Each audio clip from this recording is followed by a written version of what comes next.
Hey guys, it's Kenny back at it again with my favorite cash game plays for this week's Barclays. The FedEx Cup Championship playoffs is here. Very excited about it. Always pumped when you get these good fields week in and week out for the final 4 weeks of the season. Before we get into this week's picks, let's go over last week a little bit, the Wyndham Championship. My 4 picks last week were Bill Haas, Kevin Na, William McGirt, and Jason Duffner. Haas did okay. He was in contention going into Sunday, but a triple bogey on the 15th set him back a little bit. He was in the top 5, top 7, and then he got that triple on 15, dropped all the way down to 22nd, but still finished a respectable -10. Kevin Na was, in the final group on Saturday, was definitely in contention, until Siwoo just ran away with it. He bogeyed a few holes towards the end and slipped back in the standings. He finished at -13 for a 10th place finish. Jason Duffner, he started slow. I think he shot 1 over par on the first day, but came back on the next 3 days, shot 67, 66, and 67 to get back into the top 25. He finished at -10 just like Bill Haas, and finished 22nd as well. McGirt, he was a disappointment. I keep getting these 3 out of 4 every week, and I definitely didn't see it coming from McGirt. He's having his best year. The last 2 times he played at Sedgefield Country Club, he finished 14th and 8th. He was in the top 10 in my stats model for the week, but he just didn't play well. He started off poorly, and just couldn't get it going. Finished at +1, I think, and missed the cut by a few strokes. Last week was actually pretty good, just because both the Koreans, Siwoo Kim, it's definitely a name you're going to have to pay attention to as the years go on. The guy's only 21 years old. He has the best last name in the world. He's Korean. Big week for Koreans also, as In-Bee Park won the Olympic gold. I read in the Korean Times that the Nielsen ratings for the final round was like 25, 26 points, which is basically on par with the Super Bowl here in America. So you know how popular golf is in Korea. But anyways, let's go on to my picks. Let's go on to this week. It's the Barclays. It's going to be played at Bethpage Black. It's going to be in Farmingdale, New York.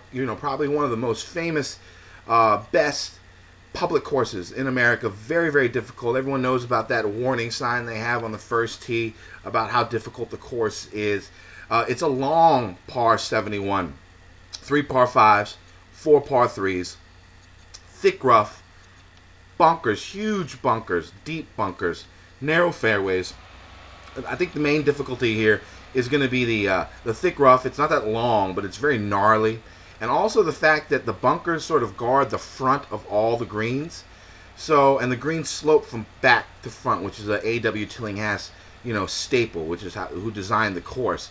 Now the problem with this is, since the bunkers are in the front, if you hit it short on the approach, it's going to be in the bunker. You're going to have a tough bunker shot from these deep, huge bunkers. If you hit it a little bit past the pin deep, you're going to be rolling it downhill, putting it downhill on these fast, 12.5, 13 centimeter greens. They're going to be very, very quick, very, very difficult to putt from above. If you fly the green, you're basically screwed, just because the greens are elevated, so you'll be chipping uphill and then back downhill towards the cup, which is always a very tough thing to do.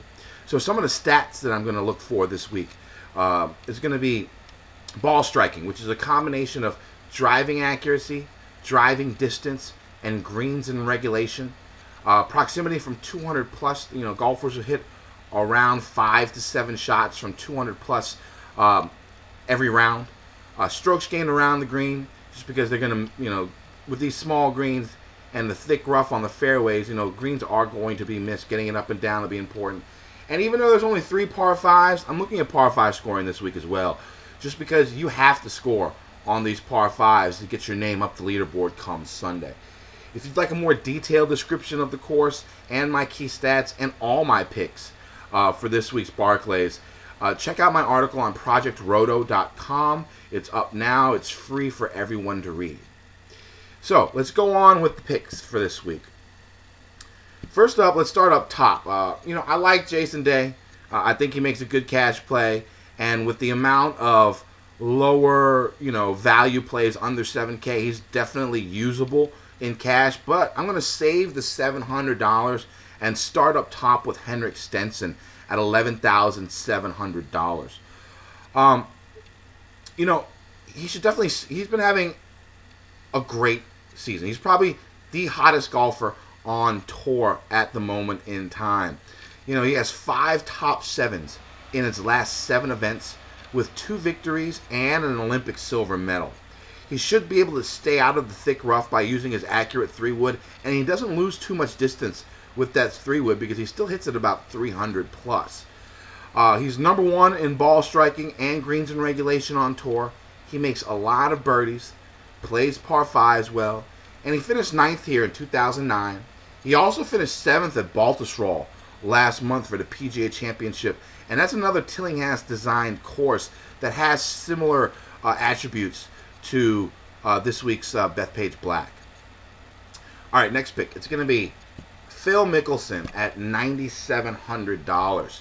He loves playing here. He loves the crowd. He loves the atmosphere. I think it has something to do with the 2009 U.S. Open that he played here. It was right after he announced that his wife had cancer, and basically the crowd lifted him up. They cheered him on passionately, supported him, and it took him all the way to a 2nd place finish that year. He's been having a solid year. He has great stats for the course, and you can really tell that even at his advanced age that he still wants to improve. Just look at his putting. 2013 was the last time Phil won on tour, and he was 3rd in strokes gained putting that year. In 2014, he was 52nd. In 2015, he was 41st in strokes gained putting. So he's sort of declined the last couple of years, but this year he's all the way back to 3rd in strokes gained putting. He has that new claw grip, so he's definitely working on his game. He wants to improve, which is a good thing to see from someone at his age. He's been so close to victory this year, lipping out a putt at the Pebble Beach Pro-Am to bring it to a playoff. He finished 2nd at the St. Jude's.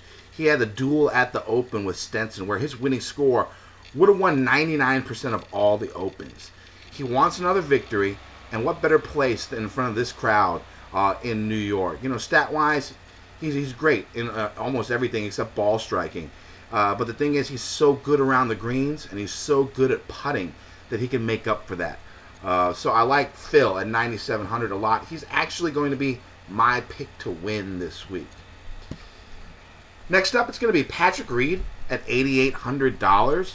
He's been on like a Kuchar level of consistently lately. 5 top 15s in his last 6 events, with his worst finish being last week, which was 22nd. So still top 25 in all 6 of his last events. He definitely has some Ryder Cup motivation when it comes to this week. This is the last week before the Ryder Cup point standings are finalized. The top 8 make it onto the team. Now, I think either way, he's going to make the team as a captain's pick, but he probably wants to make the team on merit based on points. Right now, he is in the 8th spot. He needs to stay in that spot to make the Ryder Cup. I think that'll be good motivation, and he also has great stats. Same, just like Phil, other than ball striking, but again, elite short game. So even if he misses the greens, he could still succeed. All right, my final pick. It's going to be Russell Knox at $7,300. So let me ask you a question. Who do you think has multiple wins this year on tour? Now, I'm pretty sure you can guess the first few. Jason Day, Dustin Johnson, Adam Scott. If you count the Hero World Challenge, Bubba Watson. Well, you know who else has won multiple events this year? It's going to be Russell Knox. One of only 5 golfers on tour to win 2 events or more this year on tour. And he's only $7,300. And he's not like he's playing bad. He could have won those tournaments and then went on a cold streak, but he hasn't. He's made 12 of 13 cuts on tour, on the PGA Tour recently, including his win at the Travelers, which was his last event played.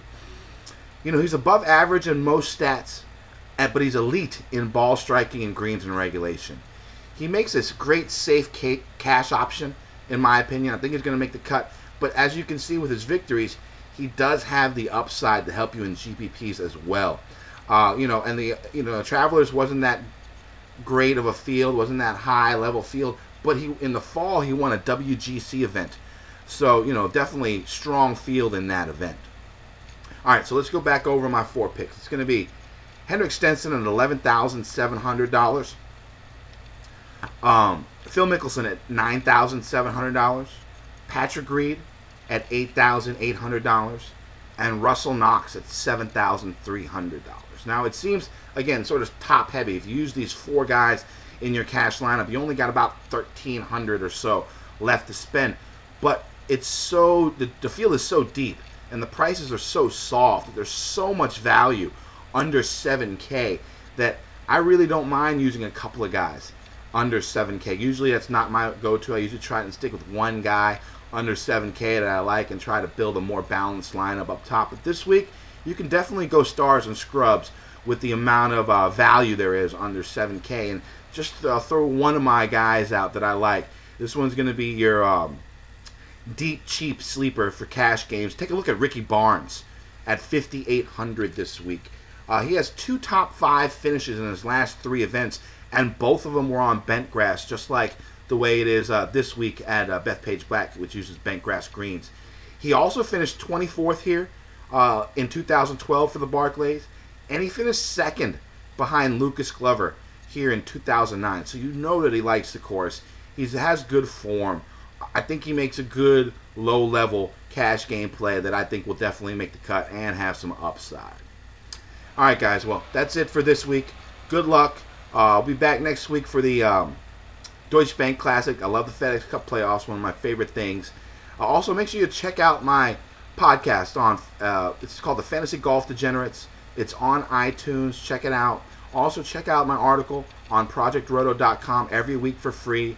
And make sure you check out all the other guys on Slurve.com who put out great research, great minds. They have chats Tuesdays at 9:30, Wednesdays at 9:30, and also I'll do my chat at Wednesdays at 1 p.m. for your cash game plays and questions. All right, guys, good luck. Win all the money.